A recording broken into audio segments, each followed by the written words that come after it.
Hello বন্ধুরা, তো চলে আসলাম তোমাদের সামনে আবারও একটা ব্লগ ভিডিও নিয়ে। তো সবাই সাথে থেকো আর অবশ্যই পুরো ভিডিওটা ওয়াচ করো। তো দেখো, আজকে জলখাবারে বানানো হয়েছিল পাঁপড় ভাজা আর তার সাথে গরম গরম আলুর চপ। তো তোমাদের দাদাভাই বানিয়ে দিয়েছিল। তো বন্ধুরা, তোমরা কারা কারা আলুর চপ খেতে ভালোবাসো অবশ্যই জানাবে।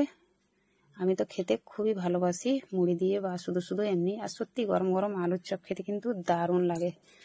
তো জানো তো বন্ধুরা, তোমাদের দাদাভাই কিন্তু চপ বানাতে খুবই ভালো পারে। তো সব কিছু আয়োজন ওই করেছিল, আমি শুধু উল্টে পাল্টে আর তুলে নিচ্ছিলাম, কেননা একা হাতে এসব করতে একটু অসুবিধাই লাগে। তো দেখো বন্ধুরা, কি সুন্দর লাগছে দেখতে। তো খুব একটা বড় বড় সাইজের ও বানায় না, ছোট ছোট সাইজেরই বানায়। আমি সবই পারি কিন্তু চপটাই পারি না, তাই তোমাদের দাদাভাই বানিয়ে দেয়। তো বন্ধুরা, তোমরা কেউ যদি আলুর চপ খেতে চাও তাহলে চলে এসো আমাদের বাড়ি। তোমাদের দাদাভাই অবশ্যই বানিয়ে খাওয়াবে তোমাদেরকে। তো দেখো, একবার তোলা হয়েছিল, তারপরে আবার দিয়ে দিচ্ছিল ভাজার জন্য। তো আমার তো ভাজতে ভাজতেই লোভ লেগে গিয়েছিল। লোভ সামলাতে না পেরে আমি খাওয়ার জন্য একটা নিয়েছিলাম। তো এই যে দেখো বন্ধুরা, কি সুন্দর লাগছে দেখতে, দেখেছো? তো বন্ধুরা, আমাকে এইভাবে দেখে কেউ উল্টাপাল্টা ভাবিও না যে সাজুগুজু কেন করে আসি। তো আমি গেছিলাম ভোরবেলায় ছোটঘাট। তো এসে আর এসব পরিষ্কার করবার সময় পাইনি। তো আমি খাচ্ছিলাম। তো আমার ছেলে বললো যে আমিও খাবো। তো সত্যি দারুণ হয়েছিল কিন্তু খেতে চপটা। আমার ছেলেকে খাওয়ালাম আর জিজ্ঞাসা করলাম যে কেমন হয়েছে। তো বলছে খুবই ভালো হয়েছে, বাজারের থেকেও ভালো বানিয়েছে বাবা। তো দেখো, সবটা ভাজার পর শেষে আবার একটুখানি পেঁয়াজের পেঁয়াজিও করা হয়েছিল। আর তারপরে চলে এসেছিল পাশের বাড়ি থেকে দেখো ছোটের প্রসাদ।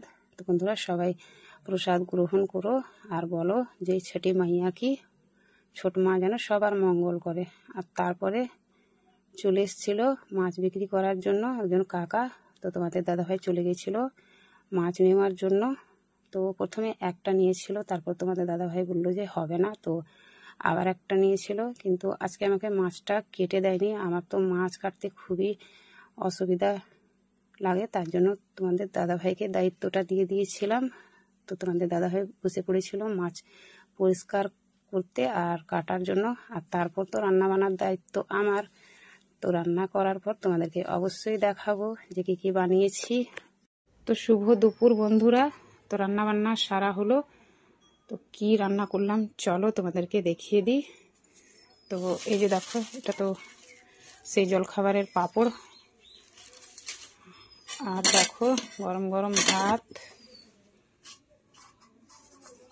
আর বানালাম কলাই বড়ি, আলু, বেগুন দিয়ে পালং শাক। আর এটাও আমার পালং শাক, আলু, সয়াবিন বড়ির তরকারি। কালকে রাত্রের একটুখানি বেঁচে ছিল, তো গরম করলাম। আর দেখো একটুখানি টক দই আছে। আর এই যে দেখো কয়েকটা চপও বেঁচে আছে। আর দেখো মাছটা আলু দিয়ে ঝোল করলাম।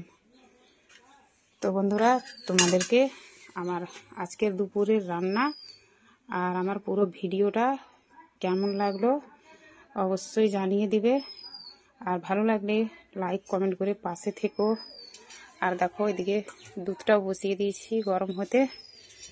তো বন্ধুরা, ঠিক আছে, সবাই ভালো থেকো, সুস্থ থেকো।